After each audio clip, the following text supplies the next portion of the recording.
Thanks, Mal. I mean, first of all, I think it's, as Mal said, we've been involved in it from the start. I kind of remember the first conversations with Judy Baker, which is probably before even Mal actually was on the scene, and I can't remember if Jay was even there at that point, and trying to get it off the ground. And I can't tell you the pain of trying to get something like that authorised through a large organisation.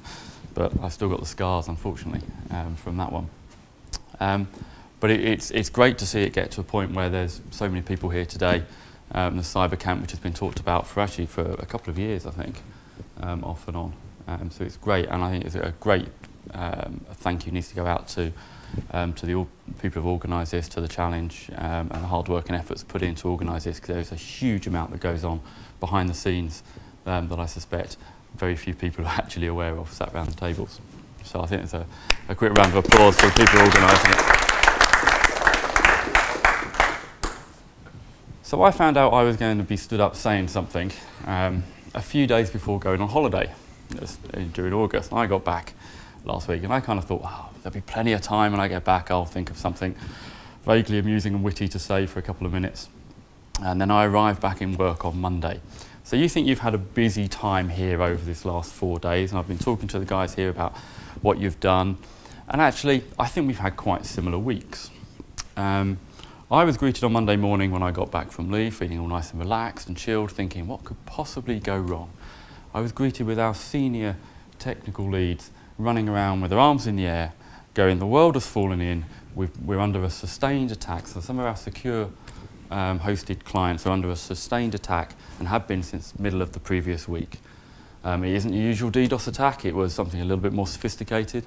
And after several days of our machinery grinding away and our techies running around with their hands in the air, things were starting to fall over. So I was greeted I hadn't even got my coat off, my bag was still over my shoulder, and I was greeted with, it's all gone horribly wrong. So that was the start of the week. Those attacks have continued all week, so if you see me checking my phone, because we run a managed service, we've got to keep these clients' websites up and running. And the attacks have moved around the globe, so they started in Sweden. So we've deleted ABBA off everybody's iPod in kind of a... and now it's moved to Russia, and that's still coming through. So, you know, and working with our partners as well, we've kind of completely refreshed most of our front internet-facing infrastructure in about 6 hours on Monday afternoon, which was a bit of an emergency change. It was a little bit hectic, it was a little bit nerve-wracking, and every now and then there was an element of going, is it working? Yes, it's still up, excellent. So that was kind of the start of the week. That kind of rolled in Monday, Tuesday. Wednesday I had a day off, which was lovely.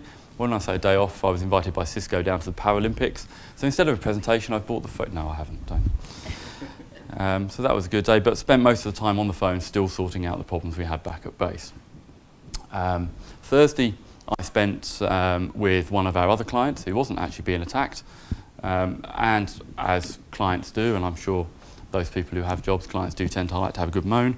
And they spent most of the day moaning at me and telling me what a terrible job I was doing. So that was fun.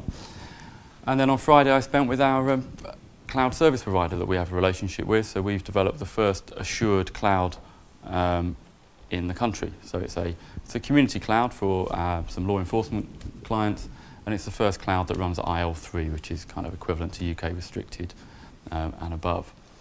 So, and I spent the day with those guys working out where we go next. So it's been a bit of a busy week, so apologies I couldn't get up here any earlier, but there was a couple of things going on. It was still going on yesterday. Haven't heard anything today, so fingers crossed I'm not going to be greeted with it tomorrow morning when I get back.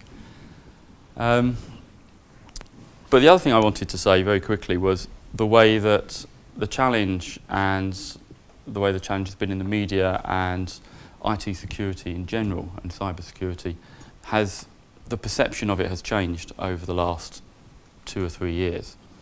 Now, within QinetiQ, it's a FTSE 250 company. We're organised into 3 sectors, and I get the glorious opportunity occasionally to be reviewed by my sector director.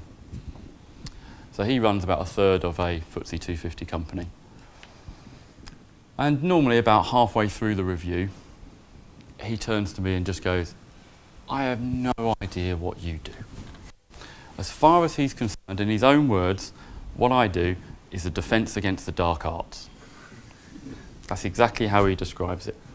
However, when the last time I spoke to him, we'd had a little bit of a breakthrough. So he had wandered into Currys of the weekend to buy himself a memory stick. And this guy behind Currys, and he obviously knows everything there is to know about IT, working in Currys.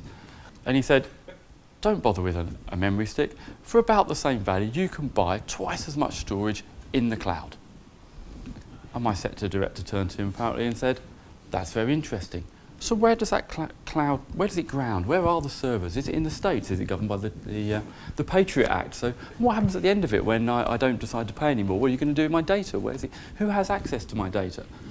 And he left this bloke a gibbering wreck and then bought his memory stick and left. Now personally, I see that as a huge breakthrough.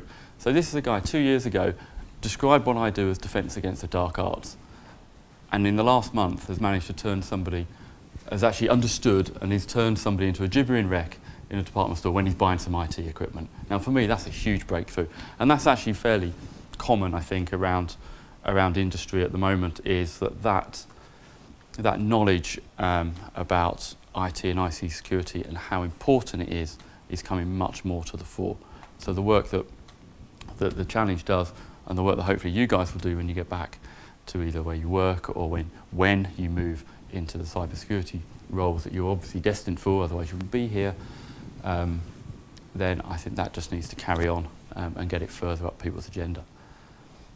I think that's pretty much all I really wanted to say, other than to say, well, I never like to stand between a crowded room and the main course, especially on a Sunday. So enjoy the rest of the meal, and hopefully I'll see you all again soon.